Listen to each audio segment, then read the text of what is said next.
ಪ್ರಕರಣದ ತನಿಖೆ ತಡೆ ನೀಡಲು ಕೋರ್ಟ್ ನಿರಾಕರಿಸಿದೆ.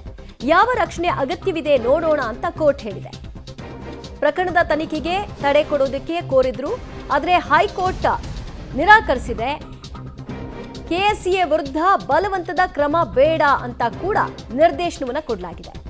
ಕೆಎಸ್ಸಿಎ ವಿರುದ್ಧ ಬಲವಂತದ ಕ್ರಮ, ಅರೆಸ್ಟ್ ಮಾಡ್ತಾರೆ, ಎಲ್ಲರನ್ನೂ ಕೂಡ ಅರೆಸ್ಟ್ ಮಾಡ್ತಾರೆ ಅನ್ನುವಂತಹ ವಿಚಾರವನ್ನು ಇಲ್ಲಿ ಪಾಯಿಂಟ್ ಔಟ್ ಮಾಡಿದ್ರು. ಆ ಹಿನ್ನೆಲೆಯಲ್ಲಿ ಬಲವಂತದ ಕ್ರಮ ಬೇಡ ಅಂತ ಕೋರ್ಟ್ ಹೇಳ್ತಾ ಇದೆ. ಹೈಕೋರ್ಟ್ ಏಕಸದಸ್ಯ ಪೀಠದಲ್ಲಿ ಮಧ್ಯಂತರ ಆದೇಶ ಆಗಿದೆ. ಕೆಎಸ್ಸಿಎ ವಿರುದ್ಧ ಬಲವಂತದ ಕ್ರಮ ಬೇಡ ಅಂತ. ಬಲವಂತದ ಕ್ರಮ ಅಂತಂದ್ರೆ ಬಂಧನಕ್ಕೆ ಒಳಪಡಿಸೋದು.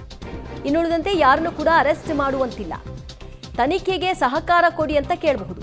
ಈಗ ಕೆಎಸ್ಸಿಎಗೆ ತಾತ್ಕಾಲಿಕ ರಿಲೀಫ್ ಸಿಕ್ಕಿದೆ. ತನಿಖೆಗೆ ಸಹಕಾರ ಕೊಡುವಂತೆ ಸೂಚನೆಯನ್ನ ಕೊಡಲಾಗಿದ್ದು, ಬಲವಂತದ ಕ್ರಮ ತೆಗೆದುಕೊಳ್ಬೇಡಿ ಅಂತ ನಿರ್ದೇಶನವನ್ನ ಕೊಟ್ಟಿದೆ. ಈ ಮೂಲಕವಾಗಿ ಹೈಕೋರ್ಟ್ ಏಕಸದಸ್ಯ ಪೀಠದಿಂದ ಮಧ್ಯಂತರ ಆದೇಶ ಬಂದದ್ದು ಕೆಎಸ್ಸಿಎಗೆ ತಾತ್ಕಾಲಿಕ ರಿಲೀಫ್. ಬಂಧನದಿಂದ ಬಚಾವಾಗಿದ್ದಾರೆ. ತನಿಖೆಗೆ ಸಹಕಾರ ಕೊಡೋದಕ್ಕೆ ಸೂಚನೆ ಕೊಟ್ಟಿದೆ. ಯಾವಾಗ ಅಧಿಕಾರಿಗಳು ನಿಮ್ಮಿಂದ ವಿಚಾರಣೆಗೆ ಅವಶ್ಯ ಇದೆ ಬರಬೇಕು ಅಂತ ಹೇಳ್ತಾರೋ ಆಗ ಇವರು ವಿಚಾರಣೆಗೆ ಸಹಕಾರವನ್ನು ಕೊಡಬೇಕು.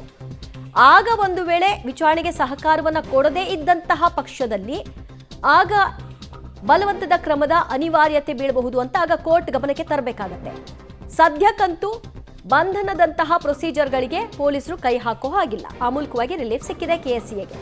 ಇನ್ನಷ್ಟು ಅಪ್ಡೇಟ್ಸ್ ಕೊಡ್ತಾರೆ ನಮ್ಮ ಪ್ರತಿನಿಧಿ ರವೀಶ್, ಒಂದು ರೀತಿಯ ತಾತ್ಕಾಲಿಕ ರಿಲೀಫ್ ಸಿಕ್ಕಿದೆ, ಬಂಧನದಿಂದ ಬಚಾವಾಗಿದ್ದಾರೆ ಅಂತ ಹೇಳ್ಬೋದಲ್ವಾ? ಇವೇ ಖಂಡಿತವಾಗಿ ಕೂಡ ಈಗ ಬರ್ತಾ ಇರತಕ್ಕಂಥ ಮಾಹಿತಿ ಪ್ರಕಾರ ವಿಚಾರಣೆಗೆ ಹಾಜರಾಗೋದಕ್ಕೆ ಹೈಕೋರ್ಟ್ ಷರತ್ತುಬದ್ಧವಾಗಿ ಹೇಳಿರ್ತಕ್ಕಂಥದ್ದು ಕೋರ್ಟ್ ವ್ಯಾಪ್ತಿಯನ್ನ ಬಿಟ್ಟು ತೆರಳಬಾರದು ಅಂತ ಕೂಡ ಸೂಚನೆ ಕೊಡೋದ್ರ ಜೊತೆಗೆ ಮೂವರು ಅರ್ಜಿದಾರರಿಗೂ ಕೂಡ ಒಂದು ರೀತಿಯಲ್ಲಿ ಹೈಕೋರ್ಟ್ ಬಿಗ್ ರಿಲೀಫ್ ಅನ್ನ ಕೊಟ್ಟಿರ್ತಕ್ಕಂಥದ್ದು.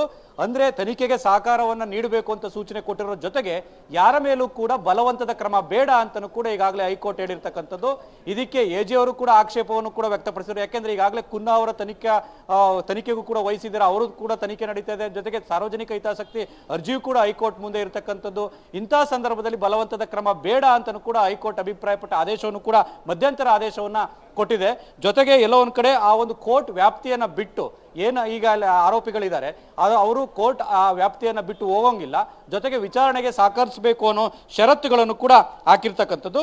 ಜೊತೆಗೆ ಪ್ರತ್ಯೇಕವಾಗಿ ಈಗ ನಿಖಿಲ್ ಪತ್ನಿ ಸಲ್ಲಿಸಿರ್ತಕ್ಕಂಥ ಅರ್ಜಿ ವಿಚಾರಣೆ ಕೂಡ ಪ್ರಾರಂಭವಾಗಿದೆ. ಆ ಒಂದು ಅರೆಸ್ಟ್ ಮಾಡದಂತ ಹಿನ್ನೆಲೆಯಲ್ಲಿ ಅದಕ್ಕೆ ಸಂಬಂಧಪಟ್ಟಂತೆ ವಾದವನ್ನು ಕೂಡ ಮಂಡನೆ ಮಾಡ್ತಾ ಇರತಕ್ಕಂಥದ್ದು. ಅದು ಪ್ರತ್ಯೇಕವಾಗಿರುತ್ತೆ ದಿವ್ಯಾ.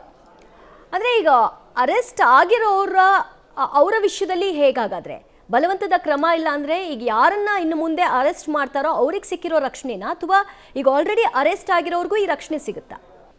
ಪ್ರಮುಖವಾಗಿ ಆ ನಿಖಿಲ್ ವಿಚಾರಕ್ಕೆ ಸಂಬಂಧಪಟ್ಟಂತೆ ಈಗ ವಾದ ಮಂಡನೆ ಆರಂಭ ಆಗ್ತಾ ಇದೆ. ಈಗ ವಿಚಾರಣೆ ಪ್ರಾರಂಭ ಆಗಿದೆ. ಆ ವಿಚಾರದಲ್ಲಿ ಹೈಕೋರ್ಟ್ ಯಾವ ತೀರ್ಮಾನವನ್ನು ತೆಗೆದುಕೊಳ್ಳುತ್ತೆ ಅಂತ ಕೂಡ ಕಾದ್ ನೋಡ್ಬೇಕಾಗತ್ತೆ. ಪ್ರಮುಖವಾಗಿ RCB ಮತ್ತೆ KSCA ಮತ್ತೆ ಜೊತೆಗೆ DNA ಅಂದ್ರೆ ಇನ್ನಷ್ಟು ಜನರನ್ನ ಬಂಧಿಸಬಹುದು, ಬೇರೆ ಬೇರೆ FIR ಗಳನ್ನ ಹಾಕ್ಬಹುದು ಅನ್ನೋ ಹಿನ್ನೆಲೆಯಲ್ಲಿ ಎಲ್ಲ ಒಂದ್ ಕಡೆ ಆ ಒಂದು ವಿಚಾರವಾಗಿ ಆ ಹೈಕೋರ್ಟ್ ಈಗ ಮಧ್ಯಂತರ ಆದೇಶವನ್ನು ಕೂಡ ಕೊಟ್ಟಿರ್ತಕ್ಕಂಥದ್ದು.